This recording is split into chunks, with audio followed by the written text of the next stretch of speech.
Hola, bienvenidos a Discapacidad Televisión. Recuerda suscribirte para no perderte los últimos estrenos y programas en vivo.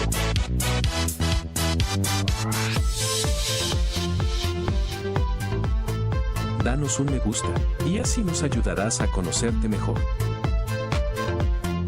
Y saber qué programación es tu favorita. Por favor, no te olvides de compartir. Así, más personas podrán disfrutar de Discapacidad Televisión y toda su programación. ¡Hola, mundo! Muchas gracias.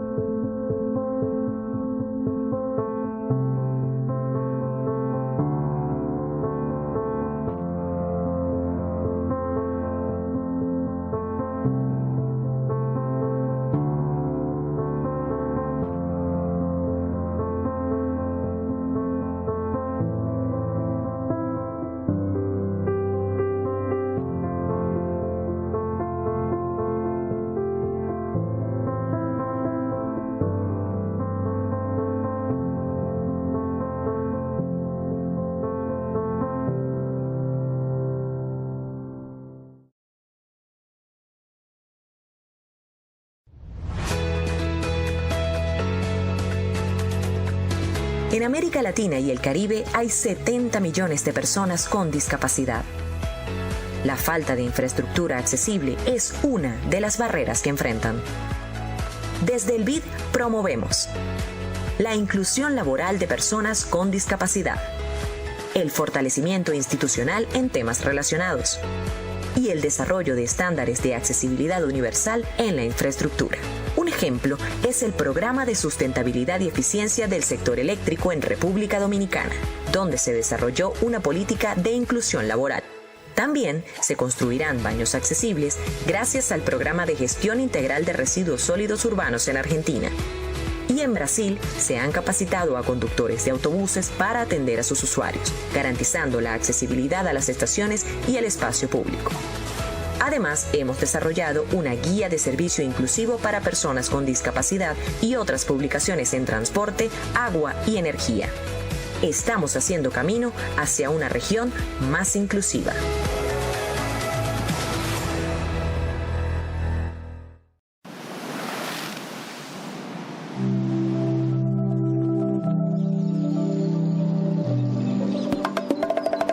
Esto es Dominicana.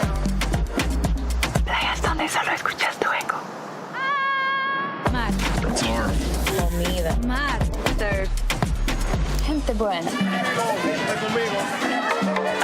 Ron. Montañas que rompen el océano. Los que vinimos por 10 días y ya llevamos 10 años. Los que vinimos por hacer y nos quedamos por amor. Mesas, bares Hoteles. y hostales. En Dominicana, no importa por qué viniste. Aquí lo único que importa es por qué te quedaste y si quieres volver. Y que al recordarnos sonrías sin querer. Dominicana es su gente. Dominicana. Dominicana te sonríe.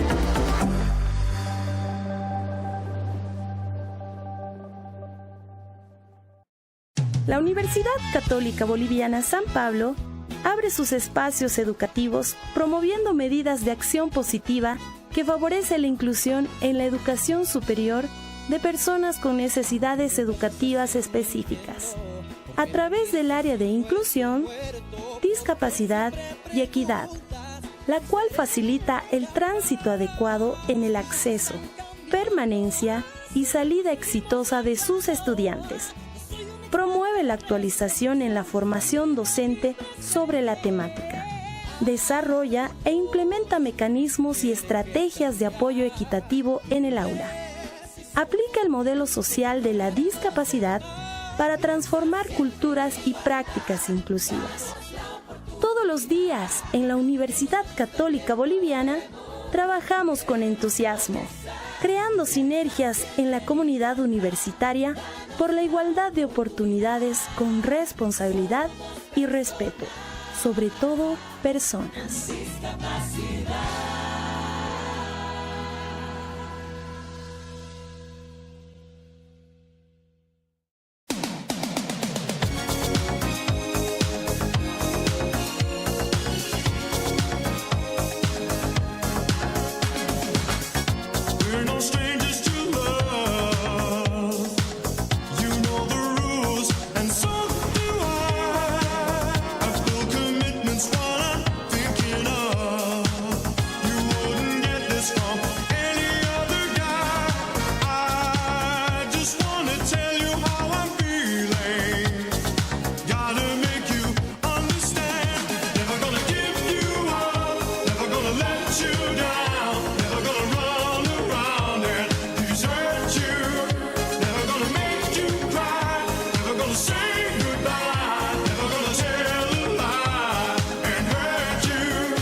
still a thing.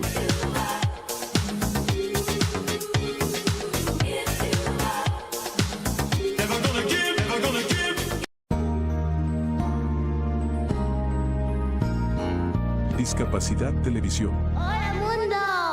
Primer canal de televisión dedicado al colectivo de personas con discapacidad desde 2006. A continuación, B1, B2, B3. Presenta el programa Manel Martín.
Hoy me gustaría presentaros a Teresa Marvà. Ella es socia de la Asociación Discapacidad Visual Cataluña.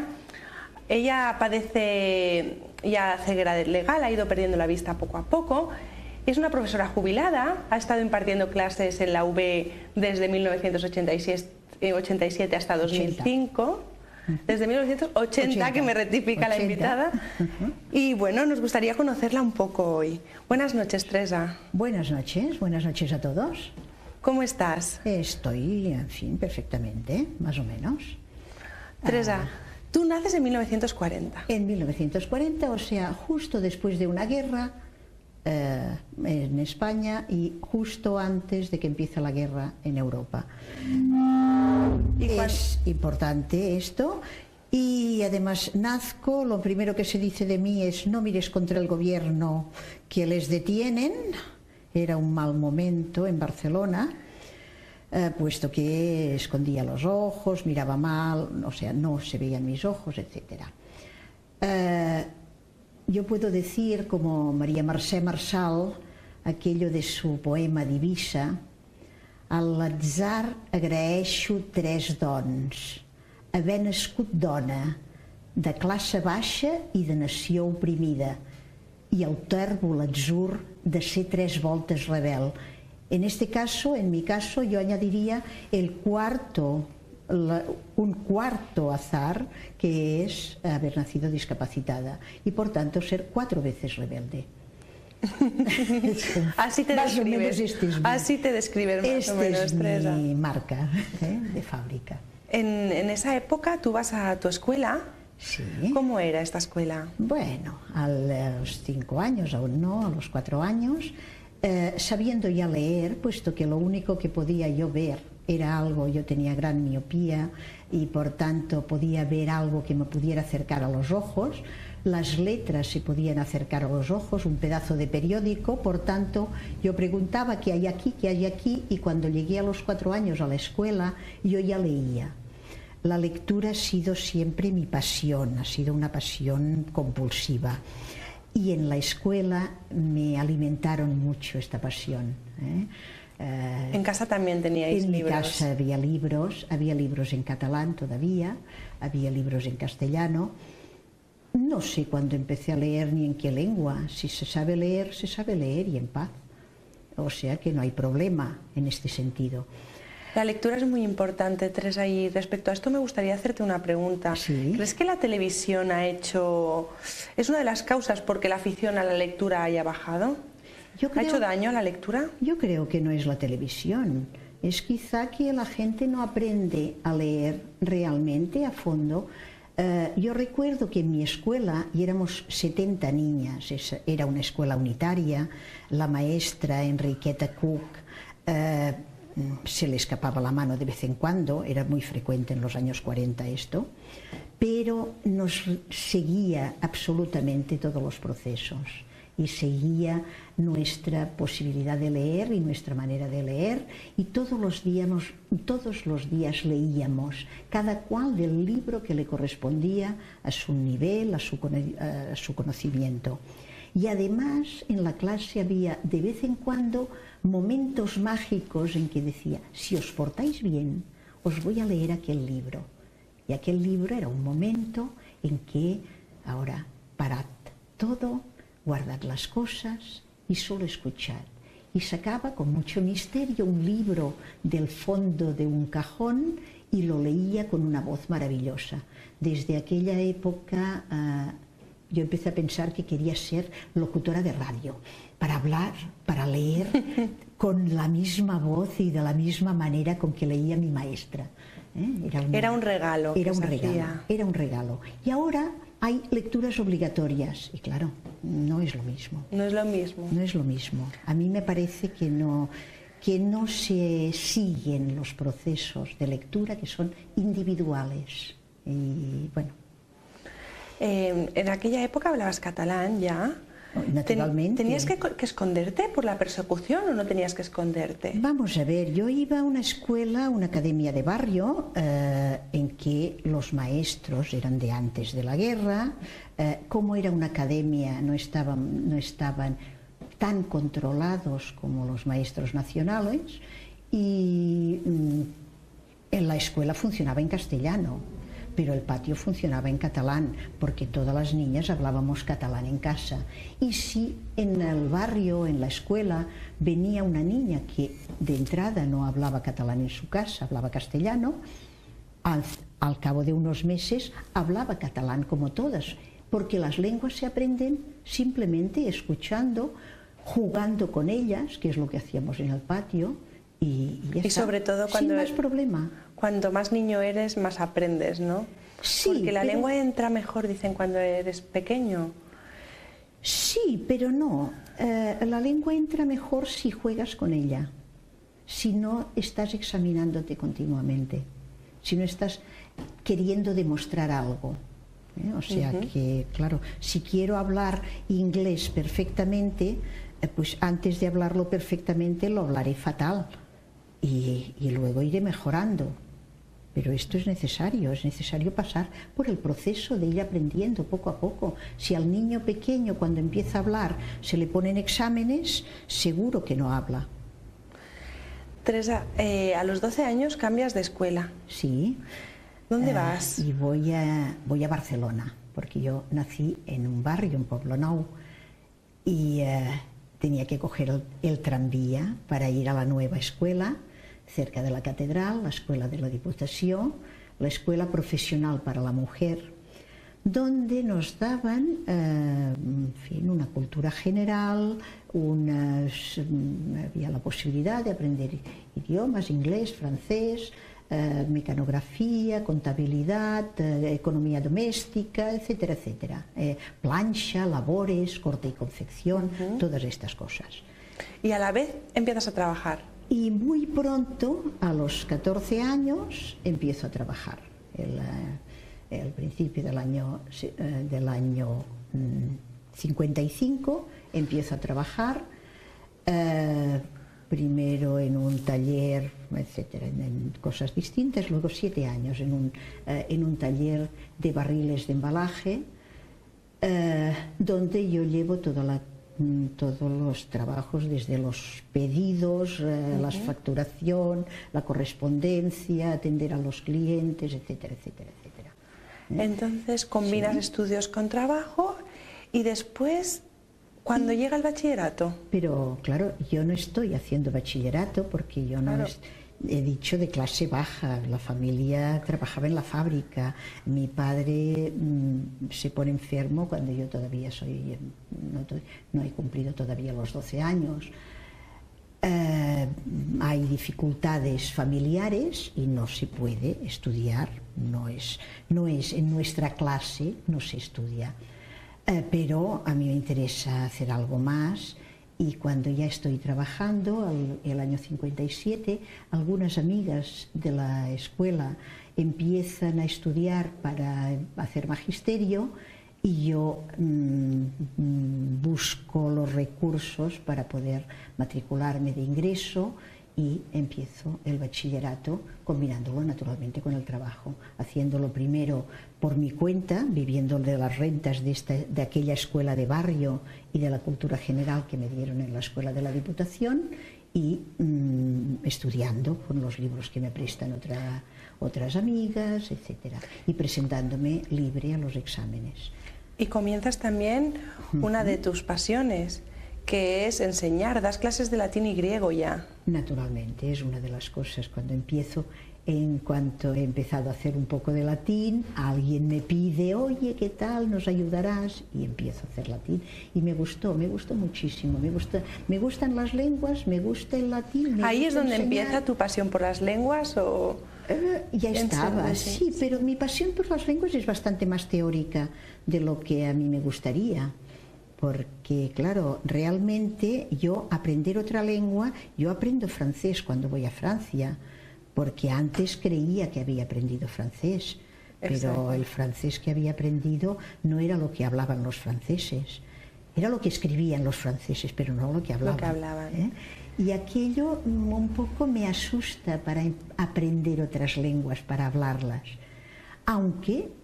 Luego, estamos saltándonos momentos, pero cuando voy a Francia enseñaré castellano. Luego hablaremos de Francia. En 1962, de momento estamos, tienes tu primer contacto con la universidad y escoges filosofía y letras. Filosofía y letras. ¿Por qué? Porque son los dos cursos comunes que me abren a lenguas. Una de mis posibilidades en aquel momento, una de las cosas que pensaba quizá era hacer semíticas, otra de las posibilidades era filosofía pura y otra, en realidad la que me hubiera gustado, era sociología, pero no había sociología en Barcelona. Cuando yo estoy, unos años más tarde, se abre la Escuela de Sociología de Madrid y entonces yo empiezo a intentar buscar la manera de ir a Madrid a estudiar sociología. Y en aquel momento, claro, yo llego a Madrid después de hacer unos contactos, etcétera, el año 65, y cuando llego habían cerrado la escuela, habían expedientado a los profesores Aranguren, Tierno Galván, etcétera, etcétera, y la escuela de sociología había sido cerrada. Yo voy a Madrid con un trabajo, había empezado a trabajar en una editorial, en 62, en la distribuidora IFAC, Ediciones Península, y voy a Madrid con trabajo y intentando pasar mi expediente a Madrid para continuar los estudios, que todavía no se sabía muy bien cuáles. Voy más o menos libre a clases de semíticas o algunas clases de filosofía pura, y finalmente voy a CEISA. Estoy 2 años en Madrid, a CEISA, Centro de Enseñanza e Investigación, donde se habían agrupado los profesores que habían montado la Escuela de Sociología de Madrid. Crean el CEISA. Crea CEISA, Vidal Beneito crea CEISA con todos estos profesores, con José Luis San Pedro, con un montón, Valverde, perdón. Pero en 1967 la situación del país... No, la situación del país no. Mi situación personal te lleva a migrar. Me llama, alguien me avisa y tengo que marchar corriendo.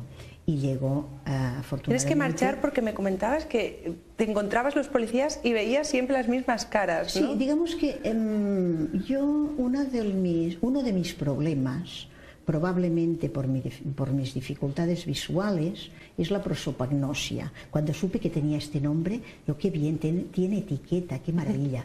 Que es aquello de no reconocer las caras de las personas, o sea, después de muchas veces de verlo, y al final decía, esta persona me suena y esta persona me parece que lo he encontrado muchas veces, en el metro, en el autobús, en todas partes. Bueno, aquí pasa algo, y evidentemente me avisaron de que parecía que me habían estado buscando, y por tanto dejé de asistir o de mostrarme en Ceiza.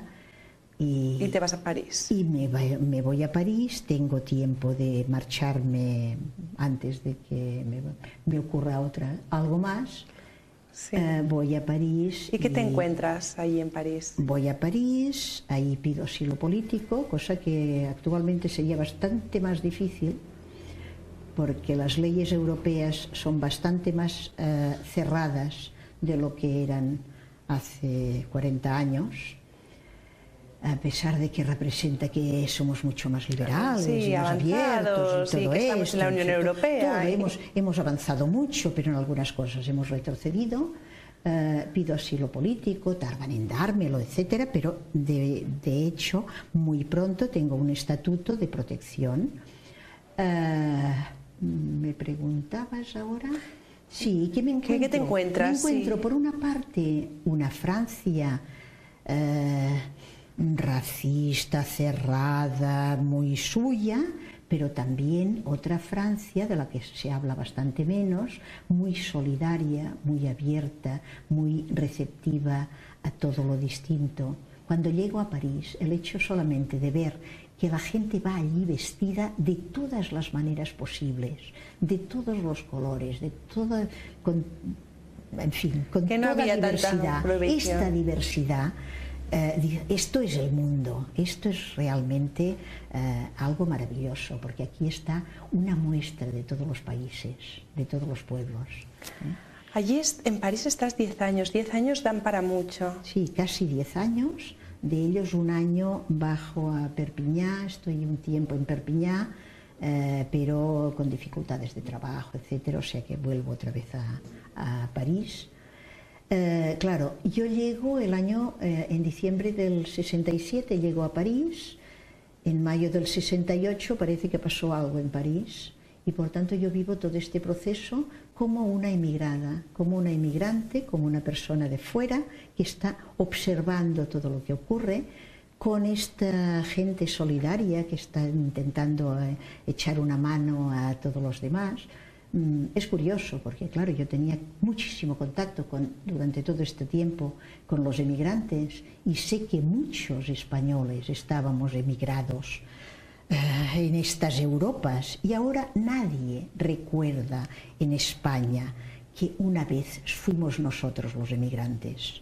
Exacto. Ahora mismo cuando vienen los inmigrantes para aquí. Y los emigrantes son los sudacas, son los moros, son los todos, que son, ¿y qué vienen a hacer aquí? Pues lo mismo que íbamos a hacer nosotros allá, a buscar la vida, a buscar la manera de tener una salida que no teníamos en el país, y de hecho a fraguar este milagro español que en gran parte lo hicieron los emigrantes, esta inmigración que ahora perseguimos.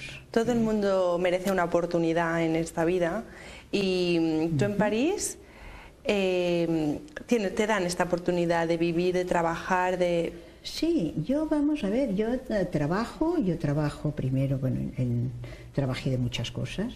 He dicho antes que estuve enseñando castellano en una academia de lenguas, que estuve sirviendo a unos viejitos en mi barrio, que estuve haciendo muchos tipos de trabajos, pero relativamente pronto encuentro empresas de trabajo temporal que me permiten empezar a trabajar en empresas, en oficinas.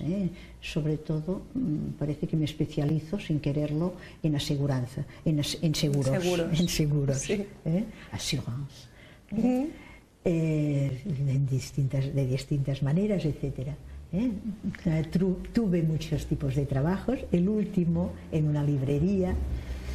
En fin, uno de los trabajos más duros que he hecho en toda la vida ha sido un tiempo que estuve en un lugar donde tenía que hacer como que trabajaba.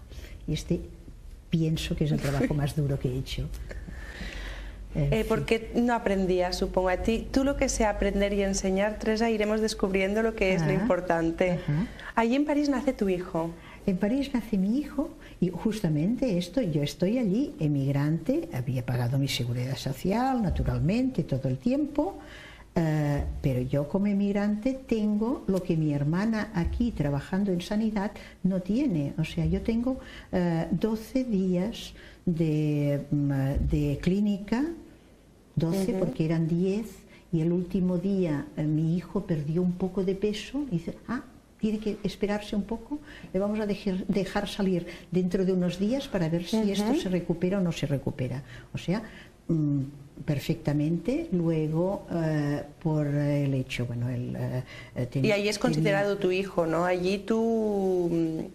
En Francia es considerado tu hijo y en Sí, en Francia yo tengo mi hijo fuera del matrimonio legal. Exacto. Porque, bueno, yo me casé en Madrid, mi marido vivía en París, en un momento determinado desapareció y, bueno, y después yo encontré a otra persona, estuve 5 años viviendo con él y tuvimos un hijo.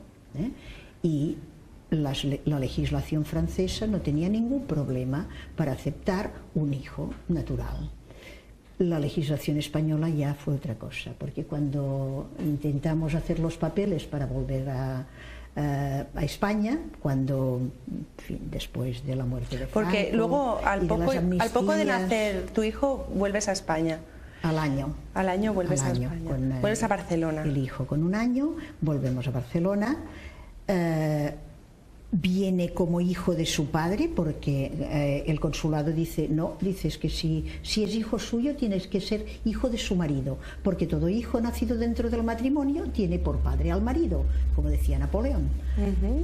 Y por tanto, bueno, pues entonces es hijo de su padre, y para seguir, para poner realmente la filiación de mi hijo, pasamos, me parece que unos 7 años, siguiendo todos los pasos, todos los cambios de la ley, de la legislación en España después de la transición. Cuando regresas ya te pones a trabajar. Cuando regreso los años 77, 76, en diciembre del 76, 77, 78. No estaba muy fácil el trabajo entonces, estoy buscando trabajo, encuentro pequeños trabajos. En la editorial Laia. En una editorial, en Laia, en fin, corrección de textos, etcétera, de secretaria bilingüe francés. Salen unos exámenes para maestra de catalán, me presento y me dan el título de maestra de catalán y pienso que ya está, ya he hecho el último examen de mi vida. Pero resulta que inmediatamente dicen que este título está condicionado a sacar otro título, bien de licenciado, bien de maestra. Y entonces estudias en la UB, trabajas y estudias en la UB. Trabajo y estudio en la UB, otra vez. Retomo aquellos estudios que había dejado colgando, intentando llevar el expediente a Madrid. Y en 1987 te titulas en didáctica de la lengua. En 1980 tengo el título de licenciada, hay un concurso en la Escuela Normal del Magisterio de la Universidad de Barcelona y entro como profesora, como PNN, como profesora no numeraria. Y el año 87 es cuando consigo bueno, me presento a un concurso y consigo el título. Bueno, el puesto, la plaza de profesora titular de didáctica de la lengua, de lo cual estoy muy orgullosa. A partir de ahí... yo entro a la normal, a la escuela de magisterio, en la escuela de maestros, a la escuela universitaria de maestros. Entro con una pasión por la didáctica, porque he estado haciendo clases de catalán entre todos aquellos pequeños trabajos que hacía.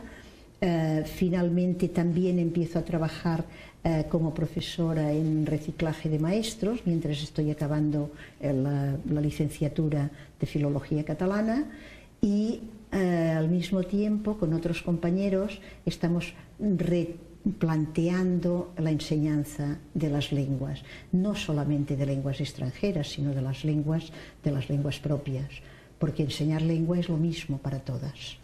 Teresa, si te parece, vamos a parar aquí, porque necesitamos ir a publicidad unos minutillos, nada, poquito. Aquí en Discapacidad y Televisión ya sabéis que podéis contactar con el canal para poder poner publicidad también, porque estaréis colaborando socialmente, aparte de promocionaros. Hasta ahora nos vemos.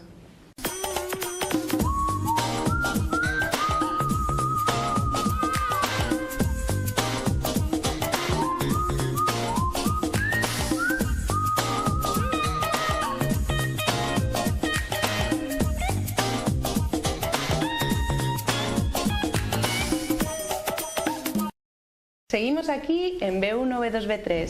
Estamos con Teresa y ahora me gustaría que nos explicara un poco sus problemas visuales, ¿no? Ajá. ¿Desde cuándo tienes problemas visuales? Pues yo decía, cuando la comadrona me vio, ya dijo que no mirara contra el gobierno, que es lo que he hecho durante toda la vida. Soy un poco anarquista, por naturaleza. En primer lugar, escondía las niñas de los ojos, por tanto, gran estrabismo convergente, gran miopía, llegué a tener 27 y 28 dioptrías, astigmatismo, o sea, mis paralelas siempre se encontraban en algún lugar mucho antes de llegar al infinito, etcétera, y los círculos eran más bien tirando a cuadrados o algo así, etcétera. A pesar de esto me gustaba dibujar, o sea que esto no era un obstáculo, o sea... ¿Y la retinosis pigmentaria cuándo viene? La retinosis pigmentaria aparece en el 89, cuando yo ya tengo mi situación laboral consolidada, ya soy profesora titular, ya estoy más o menos bien colocada laboralmente, entonces es cuando me diagnostican retinosis pigmentaria. Como muchísimas personas, esto es algo que a pelota pasada hay que decir a todo el mundo que por favor que siga haciendo sus revisiones anuales todos los años, por lo menos cada 2 años, revisiones de vista, etcétera, etcétera. Yo que sabía esto y hacía mis revisiones anuales, estuve 7 años sin ir al oftalmólogo, hasta que la óptica me dijeron que no me hacían gafas hasta que no fuera a un médico de verdad. Y entonces me diagnosticó la retinosis pigmentaria. Mientras tanto, en estos 7 años, yo había llegado de probablemente un 70% de ángulo de visión a un 10% a unos 10 grados de ángulo de visión. O sea que yo veía el mundo por un agujero. ¿Actualmente cómo ves? Y actualmente, si entonces eran 10 grados, pues ahora será 1 grado.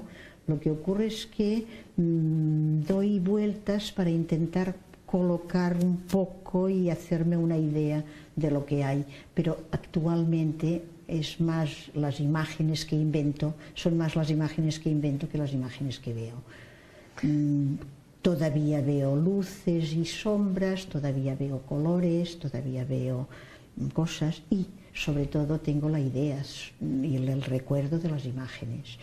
Y continúo esta gran miopía que durante todo el tiempo me fue una dificultad, es la que en este momento me permite todavía leer.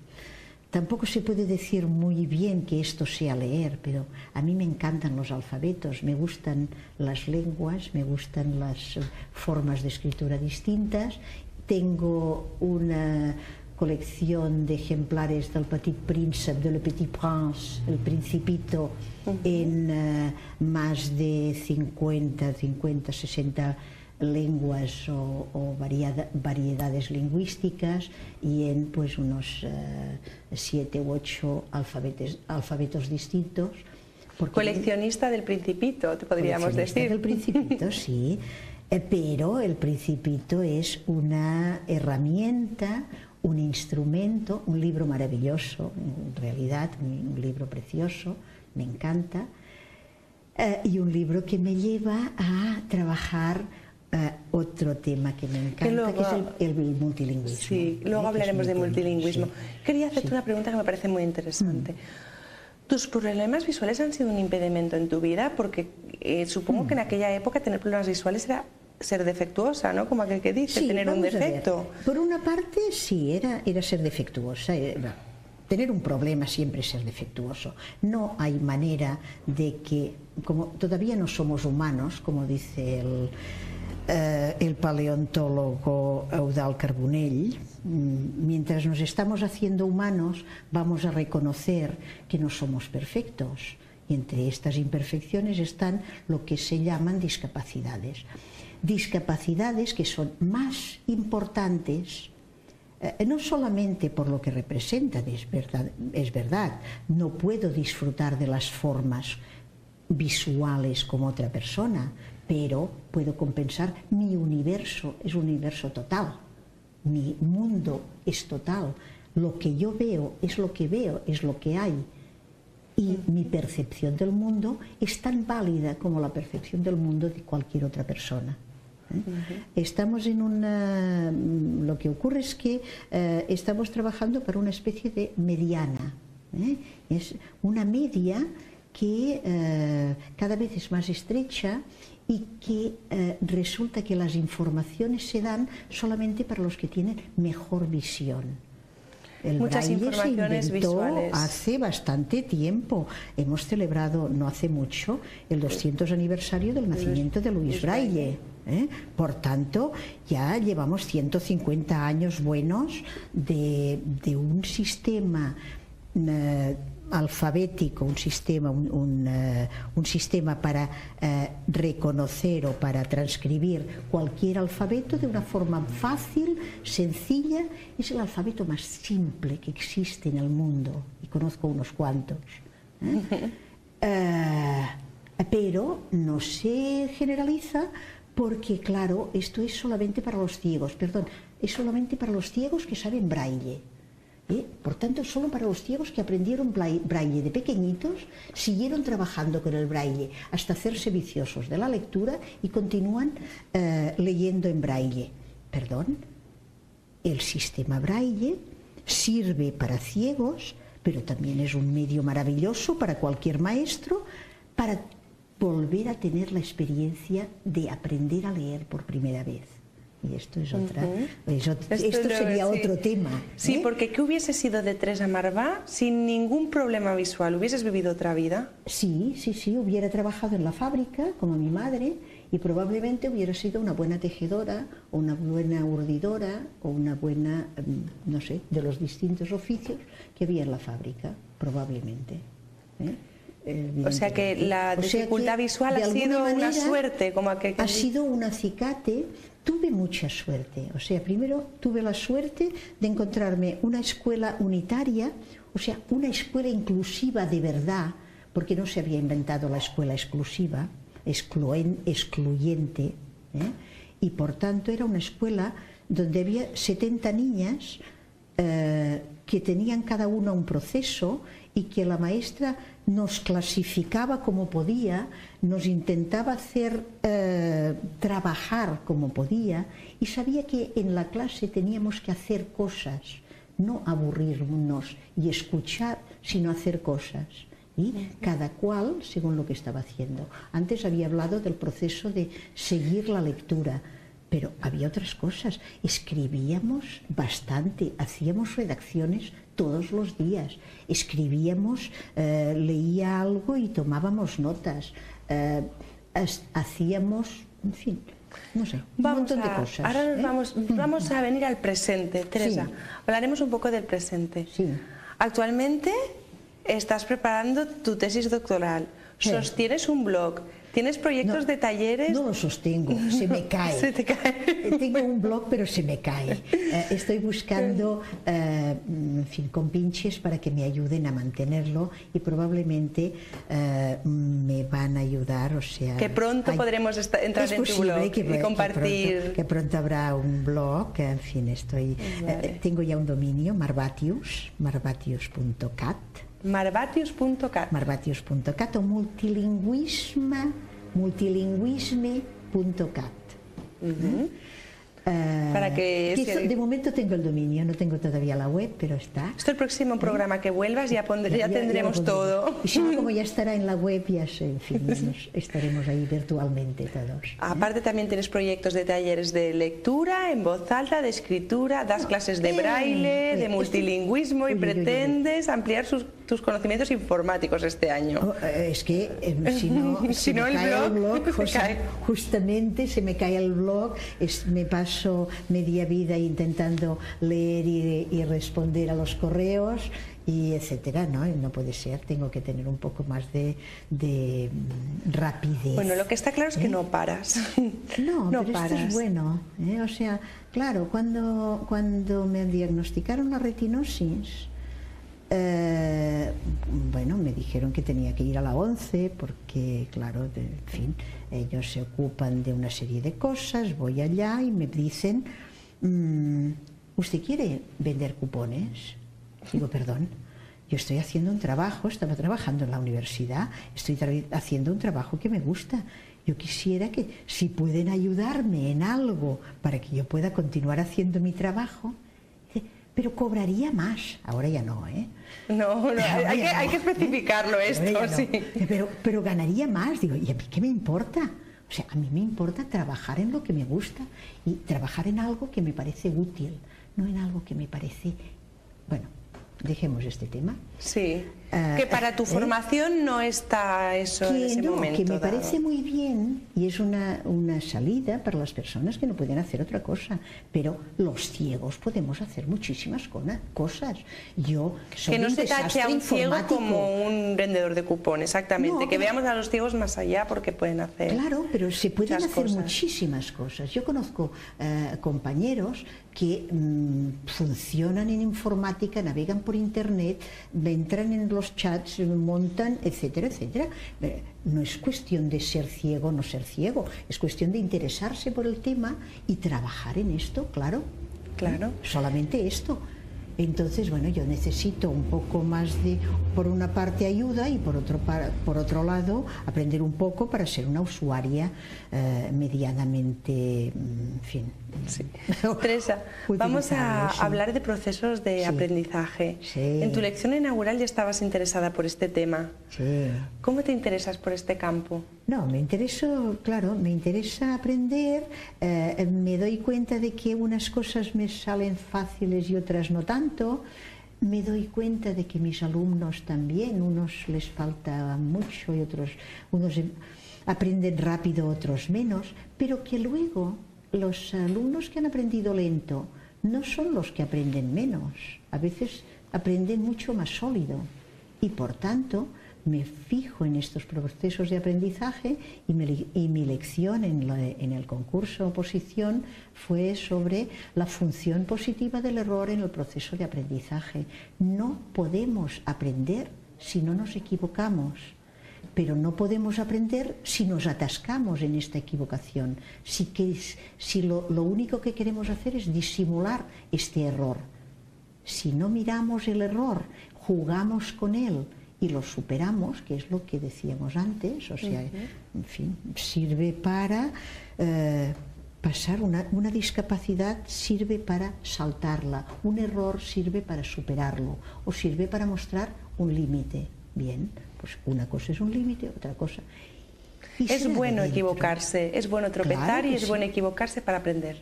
Claro, únicamente el que no hace nada nuevo no se equivoca nunca. Y claro, es muy aburrido no hacer nunca nada nuevo. Digo yo, vaya. Sí. Por lo menos a mí me parece muy aburrido. Y también tuve la suerte de que un médico que me llevaba cuando yo era pequeña, el doctor Pissá, decía bueno, que no había problema, o sea, que yo podía hacer lo que yo me propusiera. Mi madre estaba muy angustiada, y esta niña podrá tirar adelante, esta niña podrá hacer lo que quiera, lo que le interese, pero y bordar y escribir y dibujar, puede hacer lo que quiera. Y, esos mensajes positivos este es un mensaje positivo, y este mensaje positivo fue importante, claro. Claro. Pero tú has vivido muchas desigualdades sociales también. Las he vivido yo porque, claro, yo no podía estudiar porque no tocaba a mi clase social. Justamente la trampa de mi discapacidad me permitió saltar la barrera también. Sí, sí. Entonces a mí me gustaría... Pero, claro, las desigualdades sociales, las personas que por haber nacido en un medio, en un lugar... Y un contexto determinado. En un contexto, no sé, en fin, en un momento determinado estuve en Argentina y vi un niño, un chaval ciego en una escuela maravillosa en la Patagonia, Pilquinilleu del Limay. Y allá un maestro excelente había aprendido braille prácticamente solo, buscando un poco de ayuda en la Escuela de Educación Especial de Bariloche. Había aprendido braille para enseñarle braille al niño y para tirar adelante los dos. Esto, claro, sin este maestro, este niño, bueno, pues... Le hubiese faltado la lectura. No hubiera tirado adelante y, en fin, y resulta que, bueno, va tirando. Yo no sé lo que está haciendo en este momento, pero pienso que algo más que aquel horizonte cerrado que tenía. Y hay muchos niños así, Teresa. Por desgracia hay muchos niños en el tercer mundo. En el tercero y en el cuarto. En el cuarto que porque están así. Hay muchos niños en Barcelona que no tienen la posibilidad, o sea, en las grandes ciudades hay muchos niños que no tienen la posibilidad de imaginar siquiera que pueden hacer otra cosa. Entonces, claro, esta clasificación de la gente es algo bastante claro, y hemos visto la discriminación de la mujer. Ahora las mujeres podemos hacerlo todo bien, pero aún no estamos a la altura del sueldo del hombre. No cobramos lo mismo, no ocupamos los lugares de... Ahora estamos por las cuotas, o sea, nos dan un puesto por cuota. No por mérito, sino por cuota. Claro que tampoco es esto.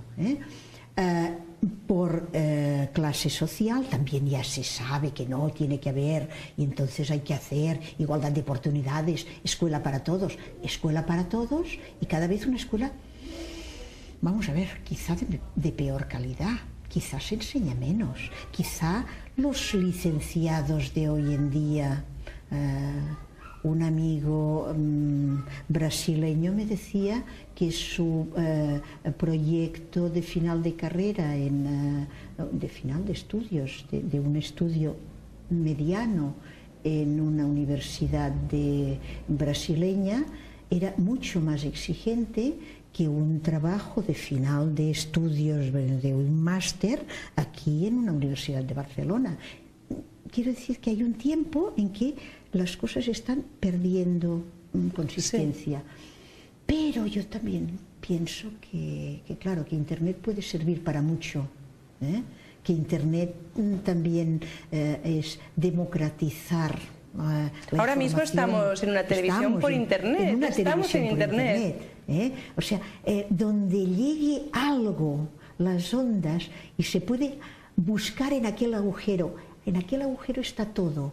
Lo único que se necesita es esto, tener conciencia de dónde estamos, de qué llevamos dentro y de qué queremos hacer florecer, ¿no? ¿Qué queremos que crezca, ¿no? ¿Falta formación, Teresa, para eliminar las barreras mentales que hay? Y falta tiempo para pensar, y falta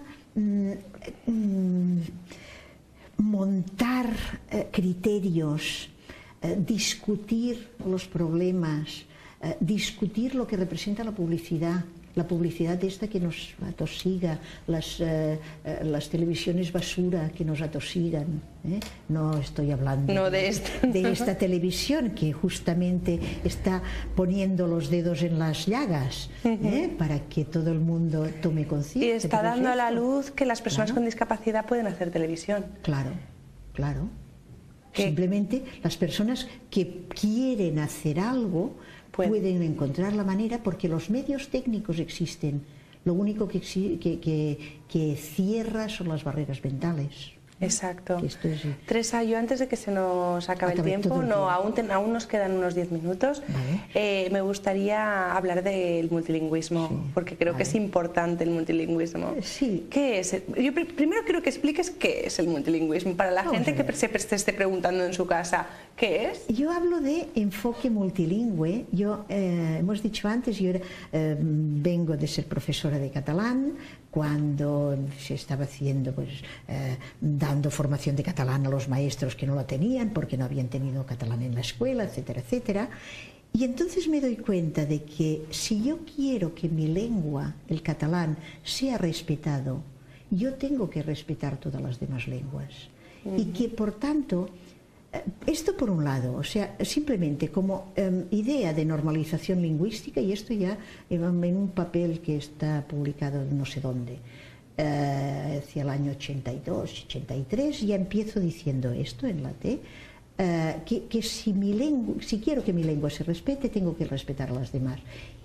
Y por otro lado, si quiero entender bien mi lengua, tengo que ponerla en contacto con las demás. O sea, yo no puedo aprender catalán contra el castellano, castellano contra el catalán, una lengua contra otra. Sí, porque en el colegio es B, V, H, sin H, no estamos así. Y vamos a no mezclar nada, perdón, pero si lo mezclamos podemos ver en qué ocasiones el castellano tiene una H, en qué ocasiones el catalán tiene una F y en qué ocasiones el italiano no tiene nada, por ejemplo.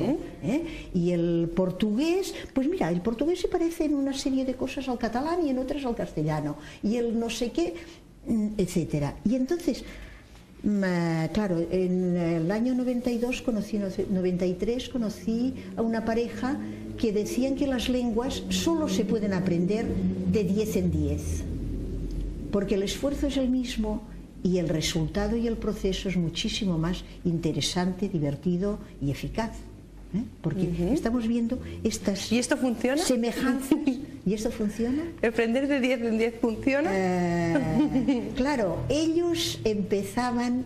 Funciona cuando el maestro habla 40. Yo todavía no hablo 40. Pero los que hemos seguido los seminarios nos hemos empeñado en continuar aprendiendo las lenguas de una en una. Y ahora estamos empezando a cambiarnos el chip. Y ahora estamos empezando a tener algunos resultados interesantes. Esperamos Teresa, algún tiempo, sí. ¿Las lenguas te ayudan a comprender el mundo? Cada lengua es una manera de entender el mundo.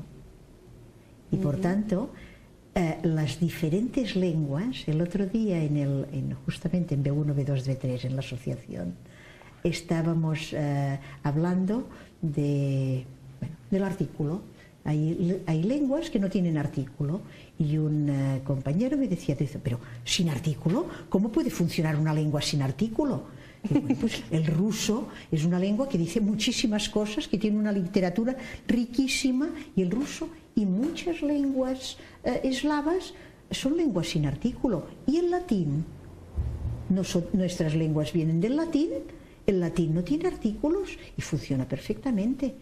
Entonces, cada lengua tiene una manera distinta de mover las palabras, pero en el fondo del fondo del fondo, decían mis maestros, en el fondo las palabras son las mismas. Son unas pocas palabras que se adaptan a la manera de entender la vida y al entorno de cada uno de los pueblos que las usan. Y van adaptándose y van acercándose y van moviéndose según las necesidades de esta gente. Las necesidades de las personas son las mismas, las necesidades de expresión básicas son las mismas. Las culturas cambian, la manera de responder a estas necesidades, las maneras de cocinar. Todos tenemos que comer, pero las maneras de cocinar son distintas. Pero resulta que en la India encontramos una salsa que también Teresa, hacemos en Cataluña. se nos está acabando el tiempo, solo quería saber si animas a las personas a que se sumerjan en otras lenguas, al menos para conocer su estructura. Porque tú das cursos de multilingüismo, me gustaría que explicaras si la gente está interesada en dar estos cursos, cómo puede contactar contigo, a través de la asociación, por ejemplo. A través de la asociación, que es donde tenemos ahora un curso programado después de Semana Santa. Yo voy a dar el teléfono de la asociación, 93447-0404, allí nos preguntáis por Teresa y nosotros os ponemos en contacto para que podáis descubrir este curso, porque este curso está siendo maravilloso, ¿no? Pero además hay el curso, el taller que hacemos cada semana, todos los martes por la mañana en la asociación. Que se pueden abrir a otros cursos también, Que se pueden abrir a otros cursos, que se puede buscar, en fin, las maneras de contactar, que estamos intentando también pensar en poner materiales. Justamente esta historia de abrir una web que funcione es para poner también en línea algunas de las cosas. En este momento por internet se puede aprender cualquier lengua. Y con este enfoque multilingüe de pensar que mi lengua no es la única y que mi lengua vive porque están las demás, y que mi lengua funciona porque están las demás y que tiene sentido porque están las demás. Teresa, se nos ha agotado el tiempo. Yo con tu entusiasmo, tu ilusión, tus ganas, acabo hoy el programa y ya sabemos, las lenguas son muy importantes. Y nos gustaría que otro día también vinieras, Teresa, a explicarnos más sobre braille, sobre otros temas que se nos han quedado un poco en el tintero. ¿Vale? Y buenas noches y gracias a ti. Gracias a ti. Perdonad por enrollarme un poco demasiado. Muchas gracias. Muy interesante hoy el programa. Muchas gracias a vosotros también por estar aquí un jueves más con nosotros y os espero el jueves que viene, no me falléis. Muchísimas gracias a todos.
Discapacidad Televisión. ¡Hola mundo!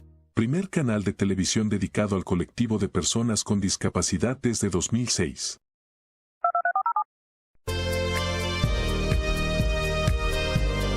Hola, bienvenidos a Discapacidad Televisión. Recuerda suscribirte para no perderte los últimos estrenos y programas en vivo.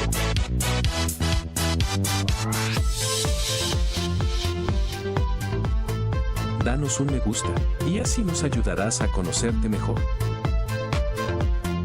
Y saber qué programación es tu favorita. Por favor, no te olvides de compartir. Así, más personas podrán disfrutar de Discapacidad Televisión y toda su programación. ¡Hola mundo! Muchas gracias.